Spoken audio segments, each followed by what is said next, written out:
Hello guys, this is Salamat and welcome back again to my channel.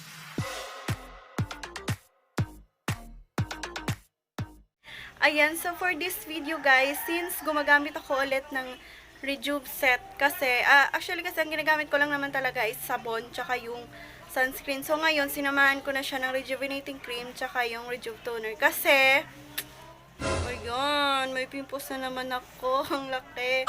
So, ayan, I decided to share to you guys kung paano ang proper way ng paggamit ng Brilliant Rejuvenating Set. Tsaka magbibigay din po ako ng mga tips kung anong gagawin at kung anong mararanasan mo habang ikaw ay gumagamit ng Rejuvenating Set.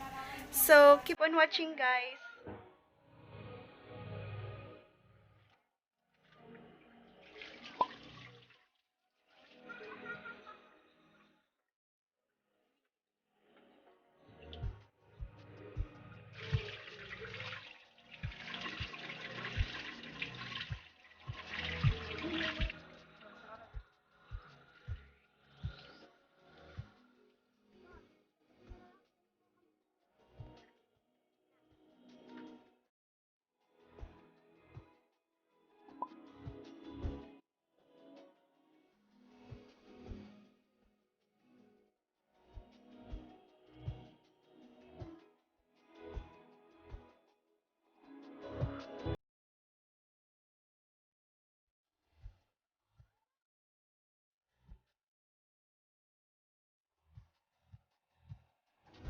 Gagawa po tayo ng foam, tsaka natin i-apply sa mukha natin. Wag yung direct soap yung ilagay kasi medyo matapang siya guys. Tapos nagtutoner ka, so may chance na mahapli yan. Pero normal lang naman talaga yan. Pero ang tama talagang paggamit ng soap ay ganito. Gagawa ka ng foam sa palm mo, saka mo siya ipapahid sa mukha mo.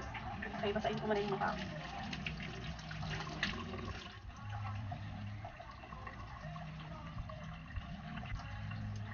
Saglit lang po ang pag-ano guys, segundo lang, tapos banlaw na agad.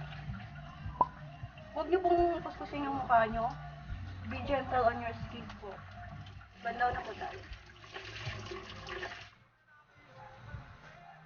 Pag nagpupunas po kayo ng mukha niyo, huwag po yung pag-ganon. Ano lang, tap-tap lang po.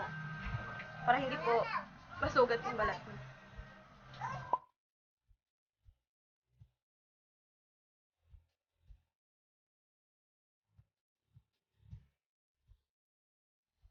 So next is sunscreen na tayo guys.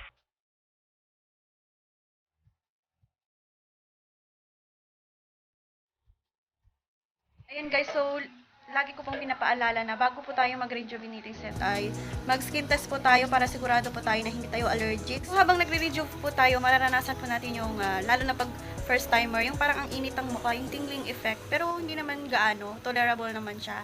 And then andyan din po yung pangangate, normal lang po yan. May hapde, normal lang po yan. So, ang gagawin nyo po pag may pangangate, kung may budget pa po, ay pwede kayong bumili ng Brilliant Protection Cream kasi na-design po yan para dyan, para mas smooth ang process ng pagre-rejuve. Kung ayaw nyo naman po at hindi na kaya ng budget natin, gaya ko, ang ginagawa ko ay yellow. Naglalagay ako ng yellow sa mukha ko para ma-relieve yung pangangate. Kasi ang yun pong iwasan nyo guys, wag po ninyong kamutin kasi masusugat po yung mukha nyo guys. So, be gentle on your skin lang po. Ayan. And then yung hapde naman, ang tips ko lang sa inyo, kung hapdian kayo pag naglalagay kayo ng toner tsaka rejuve cream, ang gagawin nyo is haharap kayo sa electric fan para ma-relieve yung hapdi niya. Ayan. And then, ay makakaranas din tayo ng breakout, yung magsilabasan lahat ng pimples mo. It's natural lang po kasi nilalabas po ni rejuve yung ano niya, yung dumi or excess oil dyan sa skin mo. So, it's normal lang guys, don't you worry. Maliban na lang talaga kung parang hindi na talaga siya na parang normal. Ayan. So, you better stop using it.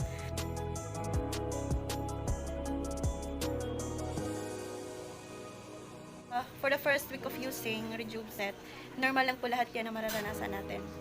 So, wag po kayong mag-alala dahil mawawala din po yan. So, ang lahat ng yan guys ay mararanasan mo kapag andun ka pa lang sa process na magbabalat ka pa lang. Pero guys, once na nagbalat na yung skin mo, ayan, parang normal na lang guys, parang wala ka na lang nilalagay sa mukha mo. Hindi ka na makakaramdam ng hapde, hindi ka na makakaramdam ng kate. Huwag kayong mag-alala kung sa mga unang linggo ng paggamit yun ng Brilliant Rejuve ay parang ang pangit-pangit ng mukha nyo. Kasi ganyan din ako, yung pinakauna ko talagang gamit ng Rejuve noon bago ako mag-reseller. Nung una ko talagang gamit, sabi ko, hala, ba't ganito, parang ang pangit na, sana pala hindi na lang ako nag-rejuve, sabi ko ganun, parang nagsisi ako nun.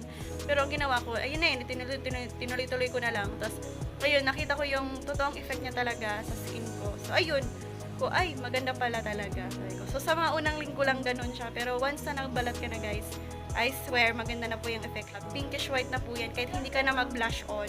Lip tint ka na lang, tapos kilay, pack on the go ka na. Lahat ng yan guys is very normal lang po yan, so wag po kayo mag-alala.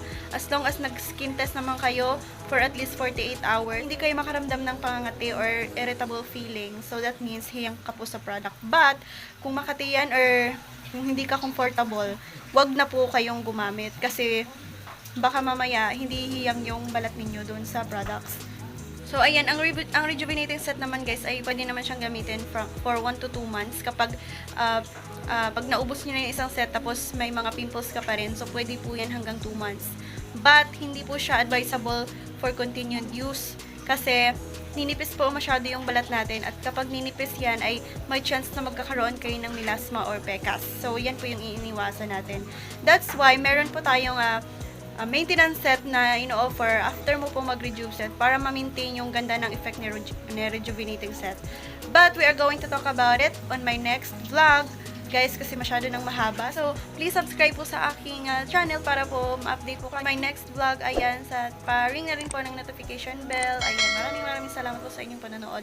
At sana po may natutunan kayo at sana naka-help din po sa inyo kahit papano. For comments and suggestions po, pwede nyo pong i-comment sa baba para po alam ko din kung ano pang kailangan kong i-improve sa next video po. Ayan. So maraming salamat guys!